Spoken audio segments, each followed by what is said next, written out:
दोस्तों, स्वागत है आपका गोल्ड स्क्रीन एक्सप्लेन में, जहां हम लेकर आते हैं आपके लिए बेहतरीन और रोमांच से भरी मूवीज की कहानियां। में हमें साइबेरिया की एक जेल दिखाई जाती है। वर्ल्ड वार 2 के बाद रशियन सोल्जर्स ने यहाँ बहुत सारे जर्मन लोगों को कैदी बनाया हुआ था। इन कैदियों से कोयले की एक खदान में काम करवाया जाता था। हर तरफ बर्फ ही बर्फ थी और ये जेल इंसानी आबादी से 10,000 किलोमीटर की दूरी पर थी। इसी वजह से अब तक किसी ने भी यहाँ से भागने की कोशिश नहीं की थी। यहाँ एक ऐसा आदमी भी था जिसे 20 साल की कैद सुनाई गई थी। उसका नाम फ्रेडी था और वो इस जेल से भागने के बारे में सोचने लगा था। वो अपनी फैमिली के पास जाने के लिए बहुत बेताब था। अब फ्रेडी को भागने का मौका मिल गया। फ्रेडी आजादी की उम्मीद में सितारों की तरफ देख रहा था कि अचानक उसकी मालगाड़ी को रोक दिया गया। जब फ्रेडी ने बाहर देखा तो एक रशियन सैनिक उसकी तरफ बंदूक तानकर खड़ा था। फ्रेडी को जेल से भागने के जुर्म में एक ओपन एयर सेल में रखा गया। 2 दिन गुजर का वार्डन फ्रेडी के पास आया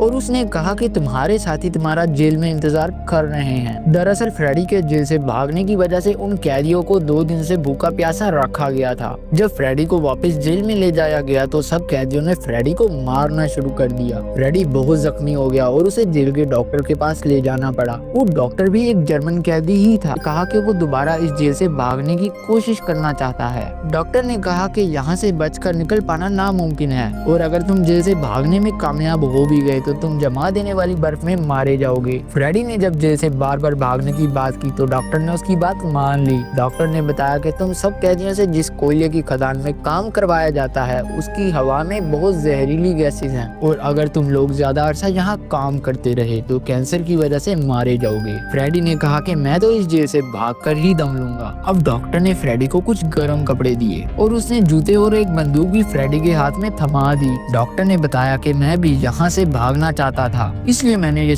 डॉक्टर ने बताया कि मुझे 10 दिन पहले ही पता चला है कि मुझे कैंसर हो चुका है और अब मेरे पास बहुत कम वक्त बचा है। डॉक्टर ने फ्रेडी को एक लंच बॉक्स दिया और उसे कहा कि ये मेरी फैमिली को दे देना और उनसे कहना कि मैं अब इस दुनिया में नहीं रहा। फ्रेडी को ये सब सुनकर बहुत बुरा लगा और उसने वो डॉक्टर से लंच बॉक्स ले में एक बार फिर से भाग निकला। जब वार्डन को पता चला कि एक कैदी भाग चुका है तो फौरन उस डॉक्टर के पास गया, लेकिन तब तक डॉक्टर अपनी जान ले चुका था। वार्डन ने फ्रेडी की तलाश के लिए एक सर्च ऑपरेशन शुरू किया। कुछ दिन तलाश जारी रही लेकिन फ्रेडी का कोई सुराग नहीं मिला। सब कहने लगे कि फ्रेडी इस बर्फ में कहीं ठंड से मर चुका होगा, लेकिन वार्डन जानता था कि फ्रेडी इंसान है और वो हिम्मत नहीं हारेगा। तो अब वार्डन ने सर्च ऑपरेशन जारी रखने का ऑर्डर दे दिया। दूसरी तरफ फ्रेडी को पैदल चलते हुए 8 दिन गुजर चुके थे। उसे अचानक अपनी तरफ कुछ कुत्ते आते दिखाई दिए। फ्रेडी घबरा गया और तेजी से चलने लगा कि अचानक वो गिर गया। उसी वक्त उसकी आंख खुल गई। दरअसल इतने दिन पैदल चलकर वो थक के पास कोई और रास्ता नहीं था। वो लगातार बर्फीले तूफान में चलता रहा और थककर एक जगह पर गिर गया। जब उसकी आंख खुली तो उसे अजीब आवाजें सुनाई देने लगी। फ्रेडी को एक सील दिखाई दी। उसने सील पर गोली चलाने के लिए अपनी बंदूक निकाली,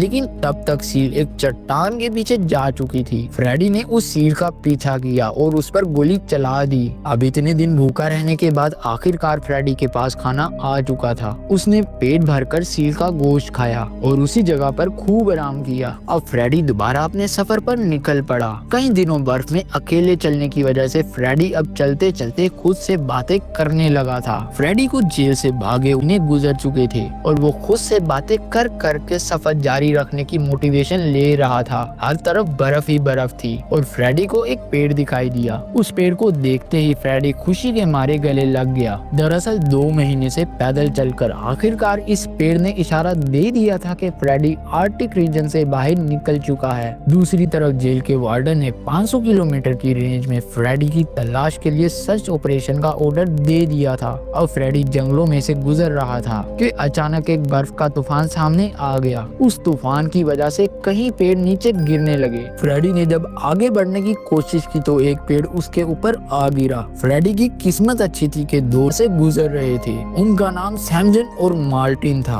और वो सोने की तलाश में उस जंगल में घूम रहे थे। जब उन्होंने फ्रेडी की आवाज सुनी तो फौरन उसे पेड़ के नीचे से निकाल लिया। फिर ये तीनों एक साथ चलने लगे और कुछ दिन चलने के बाद आखिरकार ये बर्फीले इलाके से बाहर आ गए। अब चारों तरफ हरियाली दिखाई देने लगी, लेकिन इनके सामने नदी थी। अब इन्होंने लकड़ियों की मदद से एक बोट बनाई और तीनों उस पर सवार होकर नदी पार करने लगे। इन तीनों ने एक दूसरे को अपने बचपन के किस्से सुनाना शुरू कर दिए। अब अचानक नदी का बहाव तेज होना शुरू हो गया और सैमजन अपना तवाज़ुन खोकर पानी में गिर जाता है। सैमजन को डूबता देखा फ्रेडी भी नदी में कूद जाता है और उन्हें से बचा लेता है। दूसरी तरफ मार्टिन इन दोनों की मदद किए बगैर वहाँ से निकल जाता है। मार्टिन अब उसी कैंप में जाता है जहाँ वो और सैमजन साथ में रहते थे। मार्टिन के मन में लालच आ चुका था और वो सोचता है कि सैमजन तो मर चुका होगा, क्यों ना उसके हिस्से का सोना भी ले लिया जाए। अब मार्टिन वहाँ से निकलने ही लगा था कि अचानक फ्रेडी और सैमजन वहाँ पहुँच जाते हैं। इस धोखेबाजी को देखकर सैमजन को बहुत बुरा लगता है और वो मार्टिन को गोली मार देता है। मार्टिन अब मर चुका था, लेकिन फ्रेडी और सैमजन अब एक साथ आगे बढ़ने का फैसला करते हैं। ये दोनों अब किसी इंसानी बस्ती की तलाश में थे और महीनों तक पैदल चलते रहे। अब दोबारा सर्दियों का आ गया।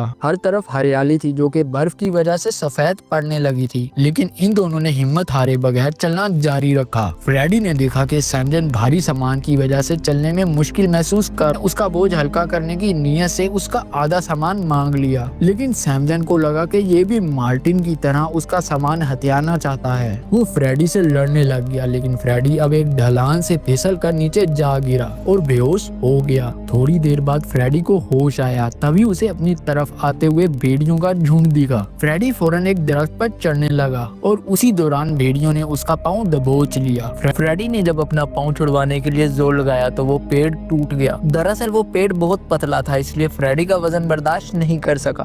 अब फ्रेडी को लगा कि उसके मरने का वक्त आ चुका है। तभी वहाँ गोली चलने की आवाज आती है और फ्रेडी देखता है कि किसी ने उन भेड़ियों पर गोली चलाई है। उन्होंने फ्रेडी का इलाज किया और इतने सालों की मेहनत के बाद आखिरकार फ्रेडी एक इंसानी बस्ती तक पहुंच चुका था। अगले कई दिन तक उन लोगों ने फ्रेडी की खूब खातिरदारी की। एक दिन उस गांव में एक नोटिस आया। वो नोटिस उसी जेल के वार्डन का लिखा हुआ था। उस नोटिस में लिखा हुआ था कि एक जर्मन कैदी हमारी जेल से फरार हो चुका है और अगर किसी ने उसे पनाह दी तो उस पर देश से गद्दारी का इल्जाम लगाया जाएगा। फ्रेडी ने अब उस गांव से निकल जाने का फैसला किया। गांव वालों ने फ्रेडी को एक शिकारी कुत्ता दिया जो अगले सफर में उसकी मदद कर सकता था। फ्रेडी उस गांव से निकल पड़ा। कई दिन फ्रेडी चलता रहा और अब वो अकेला नहीं था। चलते चलते फ्रेडी का कुत्ता खाने की तलाश में एक लकड़ी की मिल में जा घुसा। फ्रेडी भी वहाँ चला गया और उन लोगों ने फ्रेडी को पहचान लिया। वो फ्रेडी को अपने मालिक के पास ले गए, लेकिन जब फ्रेडी ने अपनी दास्तान सुनाई तो उन सब लोगों को फ्रेडी पर रहम आ गया। उन्होंने फ्रेडी को खाना खिलाया और एक जर्मनी जाने वाली ट्रेन में बिठा दिया। फ्रेडी बहुत आखिरकार अपनी फैमिली से मिल पाएगा, लेकिन वो इस बात से बेखबर था कि उन मिल्क वर्कर्स के मालिक ने फ्रेडी की खबर जेल के वार्डन तक पहुंचा दी थी और अब वार्डन ने अपने सैनिकों को उसी स्टेशन पर भिजवा दिया था जहां फ्रेडी ने उतरना था।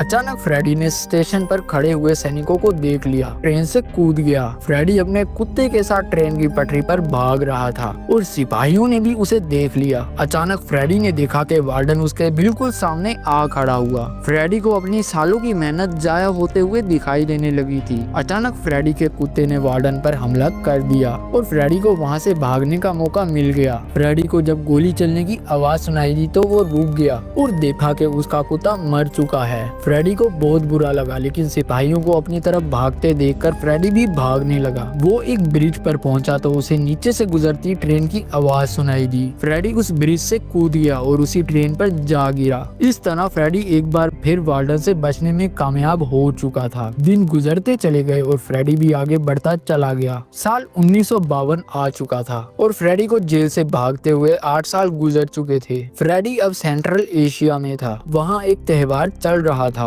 और तरह तरह के खाने देखकर फ्रेडी का खूब दिल किया कि कुछ खाया जाए, लेकिन उसकी जेब तो खाली थी और वो चाहकर भी कुछ खा नहीं पा रहा था। जब एक लड़की ने फ्रेडी की ये हालत देखी तो उसने पैनकेक्स में से एक टुकड़ा फ्रेडी को खाने के लिए दे दिया। फ्रेडी की हालत एक बेकारी जैसी हो चुकी थी और वो बहुत भूखा भी था, इसलिए उसने फौरन वो पैनकेक लिया और खाना शुरू कर दिया। दूर खड़े एक जूइश आदमी ने फ्रेडी का पीछा करना शुरू कर दिया। जूइश भी किसी एक जंगी कैदी था और फ्रेडी की हालत देखकर वो समझ चुका था कि फ्रेडी किसी जेल से भागा हुआ कैदी है। अब उस आदमी ने फ्रेडी की मदद करने का फैसला कर लिया। वो फ्रेडी को अपने घर ले गया, जहाँ इतने सालों बाद फ्रेडी ने दोबारा शेव की और अपनी असल हालत में वापस लौट आया। जूइश आदमी ने फ्रेडी को एक नकली पासपोर्ट दिया ताकि फ्रेडी रशिया का बॉर्डर क्रॉस कर सके और अपने देश जर्मनी में एंटर हो सके। फ्रेडी बहुत खुश हुआ और वो रशिया और जर्मनी के बॉर्डर पर पहुंच गया। जब फ्रेडी ने अपना पासपोर्ट वहां खड़े सैनिकों को दिखाया तो उसका दिल घबराया हुआ था। उसे ये डर था कि सैनिक उसे पहचान ना जाएं। सैनिकों ने फ्रेड और वो उस ब्रिज पर पहुंच चुका था जो रशिया और जर्मनी के बॉर्डर के बीच में थी। फ्रेडी जब आधा बॉर्डर क्रॉस कर चुका था तो उसकी आंखों में एक रोशनी पड़ी और फ्रेडी ने देखा कि वार्डन उसके सामने खड़ा है। फ्रेडी ने जब पीछे मुड़ कर देखा तो वो अब भी रशिया की जमीन पर खड़ा था। इसका मतलब कि वार्डन अब भी फ्रेडी को अरेस्ट कर सकता था। फ्रेडी का बैठ गया और उसे अपनी सारी मेहनत बर्बाद होते हुए दिखाई देने लगी। लेकिन जहाँ कुछ ऐसा हुआ जिसकी उम्मीद कोई भी नहीं कर सकता था।